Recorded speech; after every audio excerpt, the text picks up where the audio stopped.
Price the lord. ದೇವನಾಮ ಸ್ತೋತ್ರವಾಗಲಿ. ಇದು ವಾಕ್ಯದಿಂದ ರಕ್ಷಣೆ ಈ ಒಂದು ಕಾರ್ಯಕ್ರಮಕ್ಕೆ ಯೇಸು ಕ್ರಿಸ್ತ ನಾಮದಲ್ಲಿ ನಿಮ್ಮೆಲ್ಲರೂ ಕೂಡ ಸ್ವಾಗತಿಸ್ತಾ ಇದ್ದೇನೆ. ದೇವನಾಮ ಸ್ತೋತ್ರ. ನಾವು ಪ್ರಾರ್ಥನೆಯೊಂದಿಗೆ ಈ ಕಾರ್ಯವನ್ನು ಪ್ರಾರ್ಥಿಸುವ. ಕರ್ತನೇ, ನಿನ್ನ ನಾಮಕ್ಕೆ ಸ್ತೋತ್ರವಾಗಲಿ.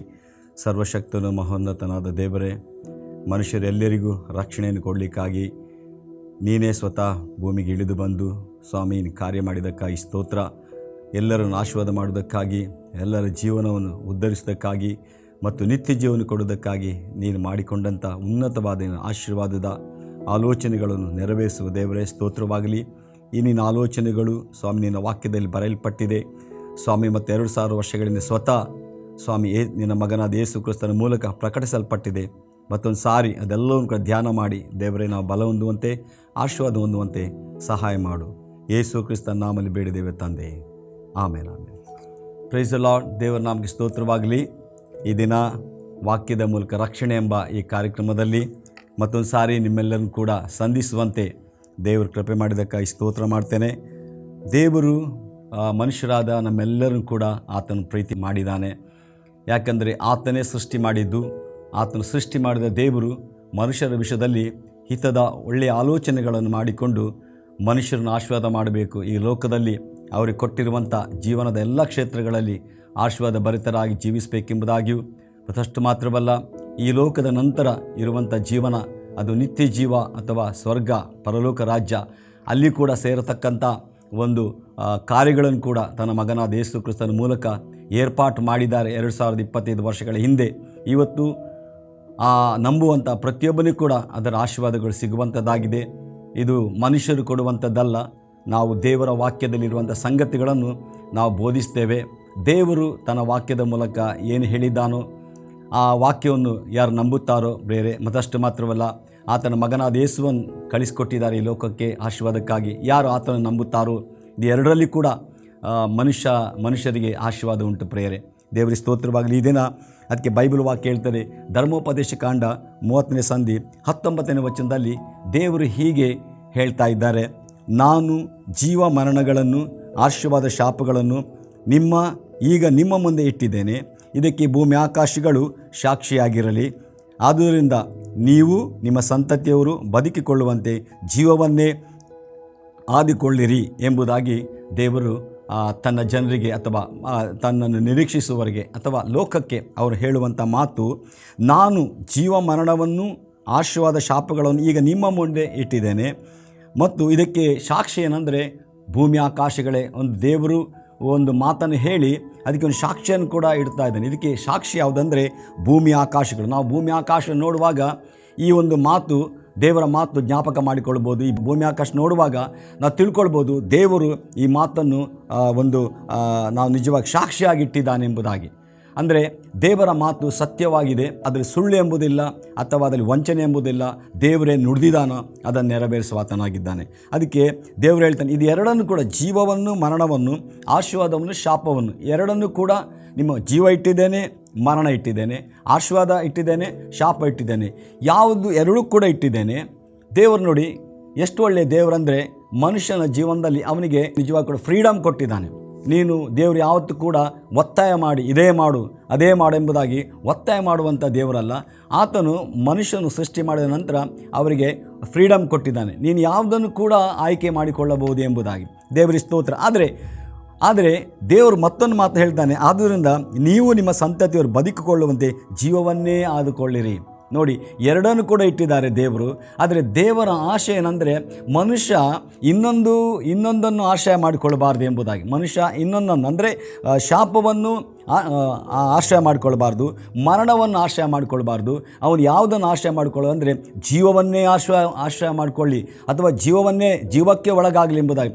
ದೇವರಿಗೆ ಗೊತ್ತಿದೆ, ಜೀವ ಅದು ದೇವರಿಂದ ಬರುವಂಥ ಆಶೀರ್ವಾದಗಳನ್ನು ಮನುಷ್ಯನ ಜೀವನದಲ್ಲಿ ತುಂಬಿಕೊಳ್ಳುವಂತೆ ಮಾಡುವಂಥದ್ದಾಗಿದೆ. ಅದಕ್ಕೆ ನಾವು ನೋಡ್ತೇವೆ, ಮನುಷ್ಯ ಆಶೀರ್ವಾದಗಳನ್ನು ಹೊಂದಿಕೊಳ್ಳಬಾರದು ಎಂಬುದಾಗಿ ಆದಿಕಾಂಡದಲ್ಲಿ ನಾವು ನೋಡ್ತೇವೆ. ದೇವರು ಸೃಷ್ಟಿ ಮಾಡಿದಂಥ ಆದಾಮ ಅವರನ್ನು ಸೈತಾನನು ಮೋಸ ಮಾಡಿದ. ಆದರೆ ದೇವರ ಆಲೋಚನೆ ಅಂದರೆ ಈ ಮರದ ಹಣ್ಣನ್ನು ತಿನ್ನಬೇಡ್ರಿ, ಬೇರೆ ಎಲ್ಲವನ್ನು ಕೂಡ ತಿನ್ನಿರಿ ಎಂಬುದಾಗಿ ದೇವರು ಹೇಳಿದ್ದಾನೆ. ಅಂದರೆ ಎಲ್ಲ ನಿಮಗೆ ನಾನು ಸಿದ್ಧ ಮಾಡಿದ್ದು, ಆದರೆ ಒಂದು ಮಾತ್ರ ತಿನ್ನಬೇಡಿ, ಇದು ನಿಮ್ಮ ಜೀವಿತಕ್ಕೆ ಒಳ್ಳೆಯದಲ್ಲ, ಇದು ಮರಣ. ಇದು ತಿಂದರೆ ನೀವು ಸಾಯ್ತೀರಿ, ನನ್ನಿಂದ ದೂರವಾಗ್ತೀರಿ, ನನ್ನ ಆಶೀರ್ವಾದಕ್ಕೆ ನೀವು ದೂರವಾಗ್ತೀರಿ ಎಂಬುದಾಗಿ ದೇವರು ಒಂದು ಮಾತ್ರ ಸಣ್ಣ ಆಜ್ಞೆಯನ್ನು ಕೊಟ್ಟಿದ್ದರು. ಆದರೆ ನಾವು ನೋಡ್ತೇವೆ ಪ್ರಿಯರೇ, ಅಲ್ಲಿಯೇ ಮನುಷ್ಯನು ತಪ್ಪಿ ಹೋದ, ಅವನು ದೇವರ ಜೀವವನ್ನು ಕಳ್ಕೊಂಡ. ದೇವರು ಅವನನ್ನು ಆಶೀರ್ವಾದ ಮಾಡೋ ಮೊದಲೇ, ದೇವರ ಆಶೀರ್ವಾದಗಳು ತುಂಬಿಕೊಳ್ಳೋ ಮೊದಲೇ ಆತನು ಸೈತಾನನ ಮಾತಿಗೆ ಒಳಗಾಗಿ ದೇವರಿಂದ ಬರುವಂಥ ಆಶೀರ್ವಾದಗಳನ್ನು ಆತನು ಕಳ್ಕೊಂಡನು ಪ್ರಿಯರೇ. ಅದಕ್ಕೆ ಈಗ ಧರ್ಮೋಪದೇಶ ಕಾಂಡದಲ್ಲಿ ದೇವರು ತಿರುಗಿ ಮನುಷ್ಯನನ್ನು ಆಶೀರ್ವಾದ ಮಾಡಲಿಕ್ಕೆ ಅಥವಾ ತಿರುಗಿ ಮನುಷ್ಯನನ್ನು ಉದ್ಧರಿಸಲಿಕ್ಕೆ ಅಥವಾ ಒಳ್ಳೆಯದು ಮಾಡಲಿಕ್ಕೆ ತಿರುಗಿ ಮನುಷ್ಯನನ್ನು ಬೋಧಿಸ್ತಾ ಇದ್ದಾನೆ. ನೀನು ಜೀವವನ್ನು ಆಯ್ಕೆ ಮಾಡಿಕೊ, ಜೀವವನ್ನು ಆದುಕೊಳ್ಳು. ಆಗ ನೀನೇನು ಮಾಡ್ತೇನೆ, ಆಗ ನೀನು ಜೀವನ ಆದುಕೊಳ್ಳು, ಅದು ನಿನಗೆ ಆಶೀರ್ವಾದವನ್ನು ಕೊಡುವಂಥದ್ದು. ನಿನಗೆ ಮಾತ್ರವಲ್ಲ, ನಿನ್ನ ಸಂತತಿಯವರು ಬದುಕಿಕೊಳ್ಳುವುದಂದರೆ ನಾವು ನೋಡ್ತೇವೆ ದೇವರ ಅನ್ಯೋನ್ಯತೆಯಲ್ಲಿ ಬದುಕುವಂಥದ್ದು. ಅಂದರೆ ಸತ್ತಂಥ ಅನುಭವ ಅಲ್ಲ, ದೇವರನ್ನು ಬಿಟ್ಟು ಜೀವಿಸುವಂಥ ಅನುಭವ ಅಲ್ಲ, ದೇವರ ಸಂಗಡ ಇರುವಂಥ ಅನುಭವ, ಅದು ಬದುಕಿಕೊಳ್ಳುವಂಥ ಅನುಭವ. ನಾವು ನೋಡ್ತೇವೆ ಆದಾಮನು ಆ ಮರದ ಹಣ್ಣನ್ನು ತಿಂದಾಗ ಆತನು ದೇವರು ಹೇಳ್ತೀನಿ ಸತ್ತು ಹೋದ ಅಂದರೆ ಆತನು ದೇವರಿಂದ ಅಗಲಿ ಹೋದ, ಆತನ ಆತ್ಮ ನಷ್ಟವಾಯಿತು. ಆದರೆ ಇಲ್ಲಿ ದೇವರು ಹೇಳ್ತಾನೆ, ನೀನು ಜೀವವನ್ನು ಆದಿಕೊಳ್ಳು, ಇದು ನಿನಗೆ ಆಶೀರ್ವಾದ ಎಂಬುದಾಗಿ. ನೋಡಿ, ದೇವರ ಉದ್ದೇಶವನ್ನು ನಾವು ನೋಡ್ತೇವೆ, ಆಯ್ಕೆಗಳನ್ನು ಕೊಟ್ಟದ್ದು ಮಾತ್ರವಲ್ಲ, ಅದನ್ನು ಒಳ್ಳೆಯ ಆಯ್ಕೆಯನ್ನು ದೇವರು ಹೇಳ್ತಾ ಇದ್ದಾನೆ, ಇದನ್ನು ಮಾಡು ಎಂಬುದಾಗಿ. Praise the lord. ನೋಡಿ, ಆದಿಕಾಂಡದಲ್ಲಿ ಕೂಡ ದೇವರು ಎಲ್ಲ ಮರದ ಹಣ್ಣನ್ನು ತಿನ್ಬೋದು, ಒಂದು ಆಯ್ಕೆ ಕೊಟ್ಟಿದ್ದಾರೆ, ಇದನ್ನು ಮಾತ್ರ ತಿನ್ನಬಾರದು ಎಂಬುದಾಗಿ. ಅಂದರೆ ದೇವರ ಉದ್ದೇಶ ಅಂದರೆ ಮನುಷ್ಯನು ದೇವರಿಗೆ ವಿರುದ್ಧವಾಗಿ ಪಾಪ ಮಾಡಿ ದೇವರಿಂದ ಬರುವಂಥ ಆಶೀರ್ವಾದಗಳನ್ನು ಕಳ್ಕೊಳ್ಬಾರ್ದು ಎಂಬುದಾಗೇ ದೇವರ ಉದ್ದೇಶ. ಅದಕ್ಕೆ ದೇವರು ಪ್ರತಿ ಸಾರಿ ಆತನು ಜನರಿಗೆ ಬೋಧಿಸುವಾತನಾಗಿದ್ದಾನೆ, ಎಚ್ಚರಿಸುವಾತನಾಗಿದ್ದಾನೆ ಪ್ರೇರೆ. ಇಲ್ಲಿ ನಾವು ನೋಡ್ತೇವೆ, ನಾವು ಆಯ್ಕೆ ಮಾಡಿಕೊಳ್ಳುವಂಥದ್ದು ನಮಗೆ ಬಿಟ್ಟಂಥ ಸಂಗತಿ ಪ್ರೇರೆ. ದೇವರ ಮಾರ್ಗವನ್ನು ನಾವು ಆಯ್ಕೆ ಮಾಡಿಕೊಳ್ಳುವಂಥದ್ದು ಭಾಳ ಪ್ರಾಮುಖ್ಯವಾದ. ಅದಕ್ಕೆ ಜ್ಞಾನೋಕ್ತಿ 8ನೇ ಸಂಧಿ 32ನೇ ವಚನದಲ್ಲಿ ಹೀಗೆ ಬರೆಯಲ್ಪಟ್ಟಿದೆ, ನನ್ನ ಮಾರ್ಗಗಳನ್ನು ಅನುಸರಿಸುವವರು ಧನ್ಯರು ಎಂಬುದಾಗಿ. ನನ್ನ ಮಾರ್ಗಗಳನ್ನು ಅನುಸರಿಸುವವರು ಧನ್ಯರು ಎಂಬುದಾಗಿ ಬರೆಯಲ್ಪಟ್ಟಿದೆ. ನಾವು ನೋಡ್ತೇವೆ, ಮನುಷ್ಯನ ಮಾತಿನಲ್ಲಿ ಶಬ್ದ ಇದೆ. ಮನುಷ್ಯನು ಶಬ್ದವಾಗಿ ಮಾತನಾಡ್ತಾನೆ, ಅಥವಾ ಏನು ಬೇಕಾದರೂ ಮನುಷ್ಯ ಮಾತನಾಡ್ಬೋದು, ಅಥವಾ ಏನು ಮಾತನಾಡಿ ಕೂಡ ಅದನ್ನು ಚೇಂಜಸ್ ಮಾಡ್ಬೋದು. ನಿಮ್ಮ ಜೀವನದಲ್ಲಿ ನೀವು ತಿಳ್ಕೊಂಡಿರ್ಬೋದು, ಮನುಷ್ಯರು, ನಮ್ಮ ಫ್ರೆಂಡ್ಸ್ ಇರ್ಬೋದು, ನಮ್ಮ ಕುಟುಂಬ ಇರ್ಬೋದು, ಸಮಾಜ ಇರ್ಬೋದು, ಯಾವುದೇ ಮಾತುಗಳನ್ನು ಹೇಳಿ ಅವರ ಮಾತುಗಳು ನಿಮಗೆ ಕಿವಿಗೆ ಬೀಳಬಹುದು.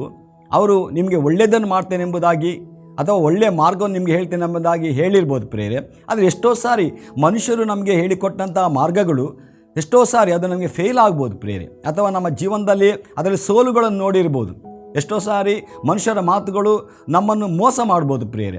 ಆದರೆ ದೇವರು ಹೇಳ್ತಾನೆ, ನನ್ನ ಮಾರ್ಗಗಳನ್ನು ಅನುಸರಿಸುವವರು ಧನ್ಯರು, ಅಥವಾ ಧನ್ಯತೆ ಎಂಬುದಾಗ ನಾನು ದೇವರ ಮಾರ್ಗವನ್ನು ಆರಿಸಿಕೊಂಡಿದ್ದೇನೆ ಎಂಬುದಾಗಿ.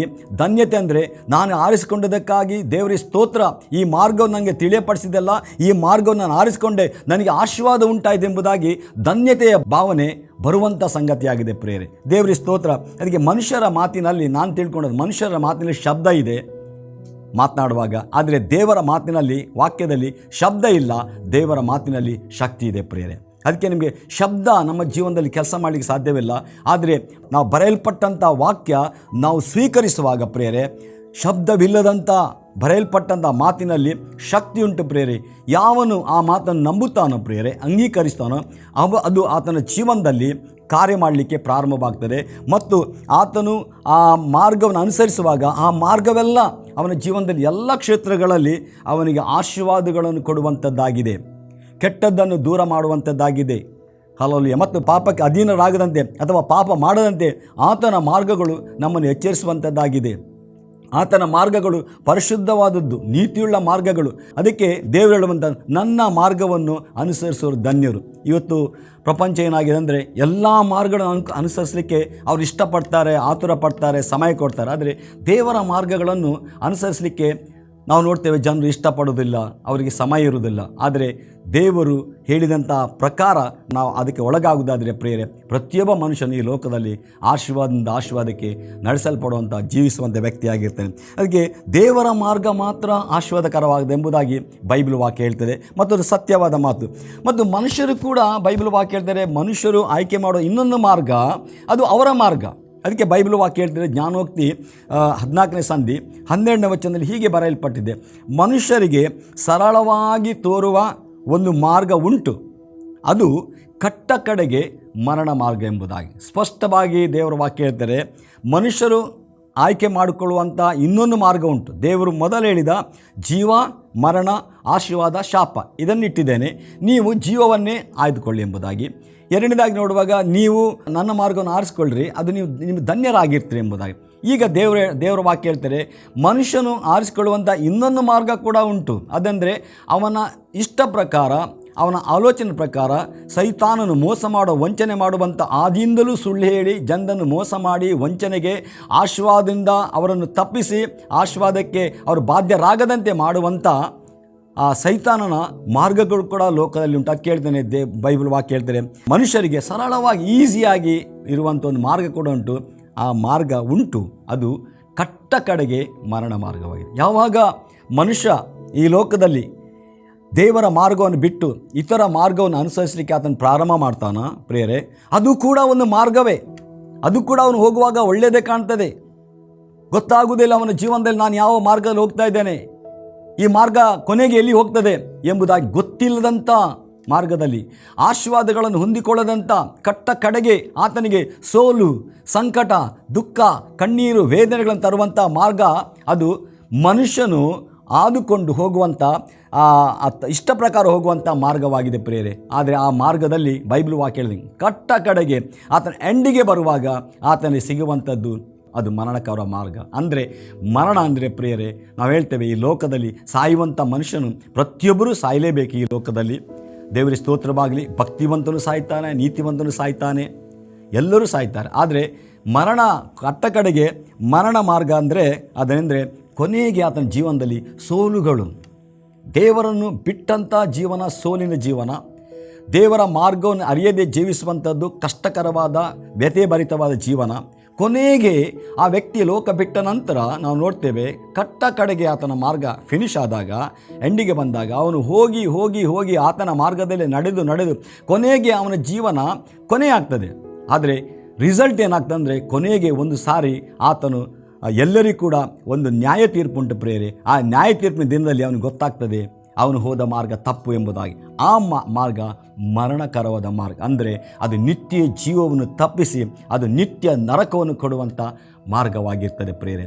ಅದಕ್ಕೆ ಈ ದಿನ ನಮ್ಮ ಮುಂದೆ ಅನೇಕ ಮಾರ್ಗಗಳು ಇರ್ಬೋದು ಪ್ರೇರೆ, ಆದರೆ ಎರಡೇ ಮಾರ್ಗ, ಪ್ರಾಮುಖ್ಯವಾದ ಮಾರ್ಗ ಎರಡೇ. ಒಂದು ದೇವರ ಮಾರ್ಗ, ಒಂದು ನಾವೇ ಸಂಕಲ್ಪಿಸಿಕೊಂಡು ನಮಗಿಷ್ಟ ಪ್ರಕಾರ, ನಮ್ಮ ಆಲೋಚನೆ ಪ್ರಕಾರ ದೇವರನ್ನು ಬಿಟ್ಟು ಜೀವಿಸುವಂಥ ಮಾರ್ಗವಾಗಿದೆ ಪ್ರೇರೆ. ನಾವು ನೋಡ್ತೇವೆ, ದೇವರ ಇಷ್ಟ ಏನಂದರೆ ನೀವು ನನ್ನ ಮಾರ್ಗವನ್ನು ಅನುಸರಿಸಿದರೆ ನೀವು ಆಶೀರ್ವಾದ ಹೊಂದುತ್ತೀರಲ್ಲ ಎಂಬುದಾಗಿ ಪ್ರೇರೆ. ಯಾಕೆ ನಾವು ಆತನ ಮಾರ್ಗ ನಡೆದು ದೇವರ ಆಶೀರ್ವಾದ ಹೊಂದಿಕೊಂಡು ಈ ಲೋಕದಲ್ಲಿ ಜಯದಲ್ಲಿ ಜೀವಿಸಬಾರ್ದು ಪ್ರೇರೆ? ದೇವರು ಈ ರೀತಿ ನಮ್ಮನ್ನು ಬೋಧಿಸಿ ಎಚ್ಚರಿಸುವಾಗ ಇದು ಮಾರ್ಗ ಉತ್ತಮವಾದ ಮಾರ್ಗ. ನಾನು ಕೂಡ ನನ್ನ ಜೀವನದಲ್ಲಿ ನನಗಿಷ್ಟ ಬಂದಂಥ ಮಾರ್ಗದಲ್ಲಿ ನಾನು ನಡೆಯುತ್ತಿದ್ದೆ ಪ್ರೇರೆ. ಅನೇಕ ಸೋಲುಗಳು, ಅನೇಕ ಕಷ್ಟಗಳಲ್ಲಿ ನಾನು ಅನುಭವಿಸಿದ್ದೇನೆ. ಜೀವನವೇ ಬೇಡ ಎಂಬ ಸ್ಥಿತಿಗೆ ನಾನು ಬಂದಿದ್ದೆ. ಆದರೆ ಒಂದು ದಿನ ಗೊತ್ತಾಯಿತು, ಈ ಕಷ್ಟ ಸಮಯದಲ್ಲಿ ಕೂಡ ಆತನನ್ನು ಅಂಗೀಕರಿಸಿ ಆತನ ನಂಬಿ, ನಾವು ಕಷ್ಟದ ಸಮಯದಲ್ಲಿ ಆತನ ನಂಬಿ ಮುಂದಕ್ಕೆ ಸಾಗುವಾಗ ದೇವರು ನಮಗಾಗಿ ಒಳ್ಳೆಯ ಮಾರ್ಗವನ್ನು ತೆರೆಯಲಿಕ್ಕೆ ಪ್ರಾರಂಭ ಮಾಡಿದ. ಆತನು ನಮಗೆ ಮಾರ್ಗಗಳನ್ನು ತಿಳಿಯಪಡಿಸ, ಮಗ ಈ ಮಾರ್ಗ ಅಲ್ಲ, ಈ ಮಾರ್ಗ ನಡಿ ಎಂಬುದಾಗಿ ತಿಳಿಯಪಡಿಸಿದ. ನಾವು ಕಷ್ಟ ಆದರೂ ಅಥವಾ ನಮಗೆ ಆ ಸಮಯದಲ್ಲಿ ಸಮಸ್ಯೆಗಳಿದ್ದರೂ ಕೂಡ ನೋಡುವ ಈ ಮಾರ್ಗ ಒಳ್ಳೆಯದಲ್ವ ಎಂಬುದನ್ನು ತಿಳ್ಕೊಂಡು ನಂಬಿ ಆ ಮಾರ್ಗಕ್ಕೆ ನಾವು ಹೋಗಲಿಕ್ಕೆ ಪ್ರಾರಂಭ ಮಾಡಿದರು. ದೇವರು ನಮ್ಮನ್ನು ನಡೆಸಿದ ಆ ಮಾರ್ಗದಲ್ಲಿ. ದೇವರಿಗೆ ಸ್ತೋತ್ರ. ಆಗ ಆ ಮಾರ್ಗ ಗೊತ್ತಾಗ್ತಾ ಉಂಟು, ಎಷ್ಟು ಒಳ್ಳೆ ಆಶೀರ್ವಾದ ಮಾರ್ಗ, ನಿರೀಕ್ಷೆಯ ಮಾರ್ಗ, ಕೊನೆಯ ಜೀವನದ ಕೊನೆಯ ಗಳಿಗೆಯಲ್ಲಿ ಕೂಡ ನಮಗೆ ಕೊಡುವಂಥ ನಿತ್ಯ ಜೀವದ ಮಾರ್ಗ ಎಂಬುದಾಗಿ ನಾವು ಸ್ಪಷ್ಟವಾಗಿ ತಿಳ್ಕೊಂಡೆ ಪ್ರಿಯ. ಅದಕ್ಕೆ ಯೆಶಾಯನ ಬರೆದ ಗ್ರಂಥ 48:17 ಹೀಗೆ ಬರೆಯಲ್ಪಟ್ಟಿದೆ, ಯೆಹೋವನು ಹೀಗೆನ್ನುತ್ತಾನೆ, ನಿನಗೆ ವೃದ್ಧಿ ಮಾರ್ಗವನ್ನು ಬೋಧಿಸಿ ನೀನು ನಡೆಯಬೇಕಾದ ದಾರಿಯಲ್ಲಿ ನಿನ್ನನ್ನು ನಡೆಸುವನಾಗಿದ್ದೇನೆ ಎಂಬುದಾಗಿ ದೇವರು ಹೇಳ್ತಾನೆ. ಯೆಹೋವನು ಹೀಗೆನ್ನುತ್ತಾನೆ, ದೇವರು ನಿನಗೆ ವೃದ್ಧಿ ಮಾರ್ಗವನ್ನು ಬೋಧಿಸಿ ನೀನು ನಡೆಯಬೇಕಾದ ದಾರಿಯಲ್ಲಿ ನಿನ್ನನ್ನು ನಡೆಸ್ತೇನೆ ಎಂಬುದಾಗಿ. ಯಾವಾಗ ನಾವು ದೇವರೇ ನಿನ್ನ ಮಾರ್ಗ ನನಗೆ ಬೇಕು, ನಿನ್ನ ಮಾರ್ಗ ನನಗೆ ಇಷ್ಟವಾಗಿದೆ, ನಿನ್ನ ಮಾರ್ಗದ ನಡೀಲಿಕ್ಕೆ ನಾನು ಇಷ್ಟಪಡ್ತೇನೆ ದೇವರ ಎಂಬುದಾಗಿ ನಾವು ದೇವರ ಹತ್ರ ಬಂದು ಯಾವಾಗ ಕೇಳಿಕೊಳ್ತೇವೆ ಪ್ರಿಯರೇ, ಯಾವಾಗ ನಾವು ಸರೆಂಡರ್ ಆಗ್ತೇವೆ ದೇವರಿಗೆ, ಸ್ವಾಮಿ ನನಗೆ ಇಷ್ಟವರೆಗೆ ನನ್ನ ಮಾರ್ಗ ನಡೆದಿದೆ ದೇವರೇ, ಈಗ ನನಗೆ ನಿನ್ನ ಮಾರ್ಗ ಬೇಕು ಎಂಬುದಾಗಿ ಆತನ ಬಳಿಗೆ ಹೋಗುವುದಾದರೆ ದೇವರು ಹೇಳ್ತಾನೆ, ಹೀಗನ್ನುತ್ತಾನೆ, ನಿನಗೆ ನಾನು ಏನು ಮಾಡ್ತೇನೆ, ವೃದ್ಧಿ ಮಾರ್ಗವನ್ನು, ಅಭಿವೃದ್ಧಿಯ, ಪ್ರಾಸ್ಪ್ಯಾರಿಟಿಯ, ಆಶೀರ್ವಾದ ಮಾರ್ಗವನ್ನು ಬೋಧಿಸುತ್ತೇನೆ. ಬೋಧಿಸೋದು ಮಾತ್ರವಲ್ಲ, ಬೋಧಿಸೋದಂದರೆ ನೀನು ಈ ಮಾರ್ಗದಲ್ಲಿ ನಡೆ, ಇದು ಒಳ್ಳೆಯ ಮಾರ್ಗ, ಈ ಮಾರ್ಗದಲ್ಲಿ ಆಶೀರ್ವಾದ ಉಂಟು, ನೀನು ಈ ಮಾರ್ಗದಲ್ಲಿ ಹೋಗಬೇಡ, ನಾನು ಈ ಮಾರ್ಗ ನಡೆ, ಈ ಮಾರ್ಗವನ್ನು ಅನುಸರಿಸು ಎಂಬುದಾಗಿ ದೇವರು ಒಂದು ಮಾರ್ಗವನ್ನು ಆತನ ವಾಕ್ಯದ ಪ್ರಕಾರ ನಮಗೆ ತಿಳಿಯಪಡಿಸ್ತಾನೆ ಪ್ರಿಯರೇ. ಯಾವಾಗ ವಾಕ್ಯದ ಪ್ರಕಾರ ತಿಳಿಯಪಡಿಸ್ತಾನೋ, ನಮ್ಮ ಜೀವಿತಗಳು ಓದುವಾಗಿರ್ಬೋದು ಅಥವಾ ನಮ್ಮ ಪ್ರಸಂಗಗಳನ್ನು ಕೇಳುವಾಗ ದೇವರ ಮಾರ್ಗಗಳು ಪ್ರಕಟವಾಗ್ತದೋ, ಆ ಮಾರ್ಗಕ್ಕೆ ನಾವು ಒಳಗಾಗುವಾಗ, ಸ್ವಾಮಿ ಈ ಮಾರ್ಗ ನನಗೆ ಬೇಕು, ನಾನು ಅಂಗೀಕರಿಸ್ತೀನಿ ಎಂಬುದಾಗಿ ಒಳಗಾಗುವಾಗ ದೇವರು ಹೇಳ್ತಾನೆ, ನೀನು ಬೋಧಿಸೋದು ಮಾತ್ರವಲ್ಲ, ನೀನು ನಡೆಯಬೇಕಾದ ದಾರಿಯಲ್ಲಿ ನಿನ್ನನ್ನು ನಡೆಸ್ತೇನೆ. ನೀನು ನನ್ನ ದಾರಿಯನ್ನು ಆರಿಸಿಕೊಂಡಾಗ ಅಥವಾ ನನ್ನ ಮಾರ್ಗವನ್ನು ಆರಿಸಿಕೊಂಡಾಗ ಆ ಮಾರ್ಗದಲ್ಲಿ ನಡೆಯಬೇಕಾದ ದಾರಿಯಲ್ಲಿ ನಿನ್ನನ್ನು ನಾನು ನಡೆಸ್ತೇನೆ ಎಂಬುದು. ನೋಡಿ, ದೇವರು ಎಷ್ಟು ಒಳ್ಳೆಯವನು. ಯಾವಾಗ ನಮ್ಮನ್ನು ಒಪ್ಪಿಸ್ಕೊಡ್ತೇವೆ ದೇವರಿಗೆ, ಸ್ವಾಮಿ ನನಗೆ ನಿನ್ನ ದಾರಿ ಬೇಕೆಂಬುದಾಗಿ, ನಿನ್ನ ಮಾರ್ಗ ಬೇಕು ಎಂಬುದಾಗಿ ಕೇಳಿಕೊಂಡಾಗ ಅವರು ಬೋಧಿಸ್ತಾರೆ. ಮಗ ಈ ಮಾರ್ಗ, ಪ್ರತಿದಿನ ಹೇಳ್ತಾನೆ, ಮಗ ಈ ಮಾರ್ಗ ಅಲ್ಲ, ಈ ಮಾರ್ಗದ ಹೋಗಬೇಡ, ಅದು ಒಳ್ಳೆಯದಲ್ಲ, ನಾನು ಹೇಳುವಂಥ ಮಾರ್ಗ, ವಾಕ್ಯದ ಮಾರ್ಗ ಅದನ್ನು ತಿಳ್ಕೊಳ್ಳುವಾಗ ಮತ್ತು ದೇವರು ಹೇಳ್ತಾನೆ, ನೀನು ಅಂಗೀಕರಿಸಿದಾಗ ನೀನು ಅದೇ ದಾರಿಯಲ್ಲಿ ಆತನ ನಡೆಸ್ತಾನೆ. ನೀನು ನಡಿಬೇಕಾಗಿಲ್ಲ ನನ್ನ ಸಹೋದರ ಸಹೋದರಿ, ನೀವು ಪ್ರಯಾಸಪಟ್ಟು ನಡಬೇಕಾಗಿಲ್ಲ. ಯಾವಾಗ ನೀವು ದೇವರನ್ನು ಅಂಗೀಕರಿಸ್ತೀರೋ, ದೇವರ ಒಳಗಾಗ್ತೀರೋ, ದೇವರ ಸ್ತೋತ್ರ ಯೇಸುವನ್ನು ಅಂಗೀಕರಿಸ್ತಿರೋ, ಆಗ ನಿಮ್ಮ ಒಳಗೆ ದೇವರಾತ್ಮನು ಬಂದು ವಾಸ ಮಾಡ್ತಾನೆ, ಪವಿತ್ರಾತ್ಮನು ನಿಮ್ಮ ಒಳಗೆ ವಾಸ ಮಾಡ್ತಾನೆ.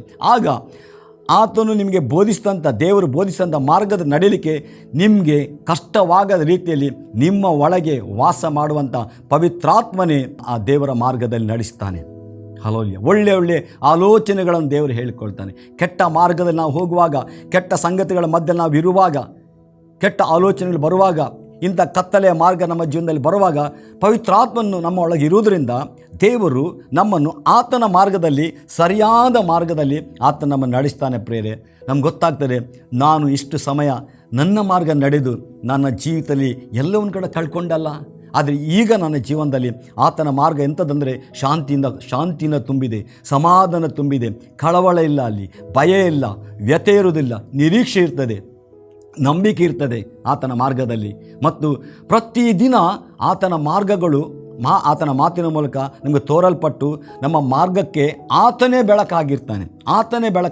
ಯಾವ ಕತ್ತಲೆಯು ನಮ್ಮ ಜೀವನದಲ್ಲಿ ಬಂದರೂ ದೇವರೇ ಬೆಳಕಾಗಿದ್ದುಕೊಂಡು ಆತನ ಬೆಳಕಿನಲ್ಲಿ ನಮಗೆ ಆತನ ಮಾರ್ಗ ಮಾಡಿಕೊಡ್ತಾನೆ. ಅದು ನಮ್ಮ ಜೀವಿತಕ್ಕೆ ಬಹಳ ದೊಡ್ಡ ಆಶೀರ್ವಾದಗಳನ್ನು ನೋಡುವಂತೆ ಮಾಡುವಂಥದ್ದಾಗಿದೆ. ಮತ್ತು ನಾವು ನೋಡ್ತೇವೆ, ಈ ಮಾರ್ಗ ಬೆಳಕಿನ ಮಾರ್ಗವಾಗಿದೆ. ಅದಕ್ಕೆ ಯೋಬ 11:17 ದೇವರ ವಾಕ್ಯ ಹೀಗೆ ಹೇಳ್ತಾರೆ, ನಿನ್ನ ಜೀವಮಾನವು ಮಧ್ಯಾಹ್ನಕ್ಕಿಂತ ಪ್ರಜ್ವಲಿಸುವುದು ಮತ್ತು ಕತ್ತಲಿದ್ದರೂ ಅದು ಬೆಳಕಿನಂತಿರುವಂಥದ್ದು ಎಂಬುದಾಗಿ. ಇದು ಯೋಬನು, ದೇವಭಕ್ತನಾದ ಯೋಬನು ಹೇಳುವಂಥದ್ದು, ಬರೆಯಲ್ಪಟ್ಟಂಥ ಮಾತು ನಾವು ನೋಡ್ತೇವೆ. ನಿನ್ನ ಜೀವಮಾನ ಅಥವಾ ನಿನ್ನ ಜೀವನದ ಎಲ್ಲ ದಿನಗಳಲ್ಲಿ ಯಾವಾಗ ನೀನು ದೇವರನ್ನು, ಯೇಸುವನ್ನು ಅಂಗೀಕಾರ ಮಾಡ್ತೀಯೋ, ಆತನ ಮಾರ್ಗವನ್ನು ಅನುಸರಿಸಲಿಕ್ಕೆ ನೀನು ಒಪ್ಪಿಸ್ಕೊಡ್ತೀಯೋ, ಅಥವಾ ಆತನ ಮಾರ್ಗ ನಡೀಲಿಕ್ಕೆ ಇಷ್ಟಪಡ್ತೀಯೋ, ದೇವರೇ ನನಗೆ ಆ ಮಾರ್ಗ ಬೇಕೆಂಬುದಾಗಿ ನೀನು ಬಾಯಿ ತೆರೆದು ಅಂಗೀಕಾರ ಮಾಡ್ತೀಯೋ, ದೇವರು ನಮಗೆ ಸ್ತೋತ್ರ. ಆ ಮಾರ್ಗವು ಆ ದೇವರನ್ನು ಅಂಗೀಕಾರ ಮಾಡಿದಂಥ ಆ ದಿನದಿಂದ ನಿಮ್ಮ ಜೀವಮಾನದ ಎಲ್ಲ ದಿನಗಳು ಹೇಗಿರ್ತದೆ ಅಂದರೆ ಮಧ್ಯಾಹ್ನಕ್ಕಿಂತ ಪ್ರಜ್ವಲಿಸುವುದು. ಮಧ್ಯಾಹ್ನದ ಬೆಳಕಿಗಿಂತ ನಾವು ಸೂರ್ಯನನ್ನು ಯಾವತ್ತು ಬೆಳಗ್ಗೆ ನೋಡಲಿಕ್ಕಾಗ್ತದೆ, ಸ್ವಲ್ಪ ಒಂದು 10 ಗಂಟೆಗೆ ನೋಡ್ಬೋದು, ಸಾಯಂಕಾಲ ನೋಡ್ಬೋದು. ಆದರೆ ಮಧ್ಯಾಹ್ನ 12 ಗಂಟೆಯಿಂದ 3 ಗಂಟೆ ತನಕ ಆ ಪ್ರಖರವಾದ ಬೆಳಕು ನೋಡಲಿಕ್ಕೆ ಅಸಾಧ್ಯವಾಗಿದೆ ಸೂರ್ಯನನ್ನು. ಅದೇ ಸೂರ್ಯ ಬೆಳಗ್ಗೆ ಇರ್ತಾನೆ, ಅದೇ ಸೂರ್ಯ ಮಧ್ಯಾಹ್ನ ಇರ್ತಾನೆ, ಅದೇ ಸೂರ್ಯ ಸಾಯಂಕಾಲ ಇರ್ತಾನೆ. ಆದರೆ ಮಧ್ಯಾಹ್ನದ ಸೂರ್ಯನ ಬೆಳಕು ಅದು ಭಾಳ ಪ್ರಜ್ವಲಿಸುವಂಥದ್ದು, ಅದನ್ನು ನೋಡಲಿಕ್ಕೆ ಆಗುವುದಿಲ್ಲ. ಅದಕ್ಕೆ ದೇವರು ಹೇಳ್ತಾನೆ, ನಿನ್ನ ಜೀವಮಾನ ಮಧ್ಯಾಹ್ನಕ್ಕಿಂತಲೂ ಆ ಸೂರ್ಯನ ಬೆಳಕು ಎಷ್ಟು ಪ್ರಜ್ವಲಿಸ್ತದೋ, ಯಾರು ನೋಡಲಿಕ್ಕೆ ಆಗುವುದಿಲ್ಲವೋ ಅಷ್ಟು ಪ್ರಜ್ವಲವಾದ ಬೆಳಕು ಆ ಸೂರ್ಯನಲ್ಲಿ ಸುಮಾರು ಮಧ್ಯಾಹ್ನ ಇರ್ತದೆ ಪ್ರಿಯರೇ. ದೇವರು ಹೇಳ್ತಾನೆ, ಆ ಬೆಳಕಿನಕ್ಕಿಂತಲೂ ಹೆಚ್ಚಾಗಿ ನೀನು ಪ್ರಜ್ವಲಿಸ್ತಿ ಎಂಬುದಾಗಿ. ನೋಡಿ, ಎಂಥ ಅದ್ಭುತವಾದ ಜೀವನ ಅವನ ಜೀವನದಲ್ಲಿ. ಅಂದರೆ ಪ್ರಜ್ವಲಿಸ್ತಂದರೆ ನಿನ್ನ ಜೀವನ ಶಿವದಿಂದ ತುಂಬಿರ್ತದೆ, ನಿಮ್ಮ ಜೀವನ ಆಶೀರ್ವಾದ ಭರಿತವಾಗಿರ್ತದೆ. ಹಲ್ಲೆಲೂಯಾ.